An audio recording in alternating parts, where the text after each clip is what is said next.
കുറേയധികം മുട്ട് മടക്കിയിരുന്ന് ജോലികൾ ചെയ്തതിന് ശേഷം മുട്ടിൽ ടയേർഡ്നെസ് നിങ്ങൾക്ക് അനുഭവപ്പെടാറുണ്ടോ? അതുപോലെ തന്നെ കുറേയധികം ഓവർ സ്ട്രെയിൻ ചെയ്യുന്ന സമയത്ത്, കുറേയധികം നിൽക്കുകയും നടക്കുകയൊക്കെ ചെയ്യുന്ന സമയത്ത് മുട്ടിൽ നീര് വരാറുണ്ടോ? അതുപോലെ തന്നെ ഇടയ്ക്കൊക്കെ മുട്ടിൽ സൂചി കുത്തിക്കൊള്ളുന്ന പോലുള്ള ഒരു വേദന നിങ്ങൾക്ക് അനുഭവപ്പെടാറുണ്ടോ? നിങ്ങൾ പ്രത്യേകം ശ്രദ്ധിക്കുക. You are at high risk of getting an injury. നിങ്ങൾക്ക് ഏറ്റവും കൂടുതൽ ഒരു ഇഞ്ചുറി വരാനായിട്ടുള്ള റിസ്ക് നിങ്ങൾക്കിപ്പോൾ ഉണ്ട്.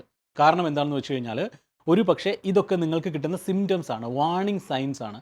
ഇത് മനസ്സിലാക്കി കഴിഞ്ഞു കഴിഞ്ഞാൽ നിങ്ങൾ ഓവറായിട്ട് മുട്ടിലേക്ക് സ്ട്രെയിൻ വരുന്ന എല്ലാ ആക്ടിവിറ്റീസും നിങ്ങൾ ഒഴിവാക്കും. അതിനോടൊപ്പം തന്നെ കറക്റ്റായിട്ടൊരു എക്സസൈസ് ചെയ്യാനും തീരുമാനം എടുക്കും.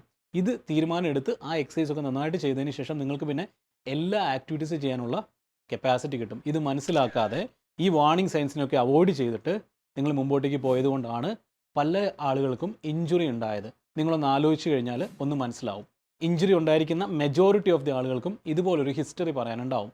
അതായത്, എനിക്ക് എപ്പോഴൊക്കെയോ പെയിൻ വന്നിരുന്നു, അതുപോലെ തന്നെ ഇടയ്ക്കൊക്കെ എനിക്ക് പെയിൻ വന്നായിരുന്നു, പക്ഷേ ഞാനത് കാര്യമാക്കിയില്ല. അപ്പോൾ ഇവിടെ ഏറ്റവും പ്രധാനമായിട്ട് ശ്രദ്ധിക്കേണ്ടത് എന്താണ്? നിങ്ങളുടെ ശരീരം നിങ്ങൾക്ക് തരുന്ന ഓരോ വാർണിംഗ് സൈൻസിനെയും അത്ര സിമ്പിളായിട്ട് കാണാതെ അത് മനസ്സിലാക്കുക. എന്ന് വെച്ചാൽ ഇതിന് പോയിട്ട് ഉടനെ പോയിട്ട് സ്കാൻ ചെയ്യണമെന്നോ ട്രീറ്റ്മെൻറ്റ് എടുക്കണമെന്നോ ഒന്നുമല്ല. കറക്റ്റായിട്ട് ആദ്യം മനസ്സിലാക്കുക. അത് മനസ്സിലാക്കാനായിട്ട്, അതിനെപ്പറ്റി പഠിക്കാനായിട്ടുള്ള എല്ലാവിധ സോഴ്സസും ഇന്ന് അവൈലബിൾ ആണ്. അപ്പോൾ ഇതൊക്കെ നോക്കിക്കഴിഞ്ഞു കഴിഞ്ഞാൽ, ഇതിന് വേണ്ട മാനേജ്മെൻറ്റ് എന്താണെന്ന് നോക്കിക്കഴിഞ്ഞു കഴിഞ്ഞാൽ ബേസിക് ആയിട്ടുള്ള കുറച്ച് കാര്യങ്ങളൊക്കെ നിങ്ങൾക്ക് മനസ്സിലാവും. അതനുസരിച്ചിട്ട് തീരുമാനം എടുത്താൽ 100% നിങ്ങൾക്ക് വലിയ വലിയ കോംപ്ലിക്കേഷൻസിൽ നിന്ന് രക്ഷപ്പെടാൻ സാധിക്കും. സിമ്പിളല്ലേ?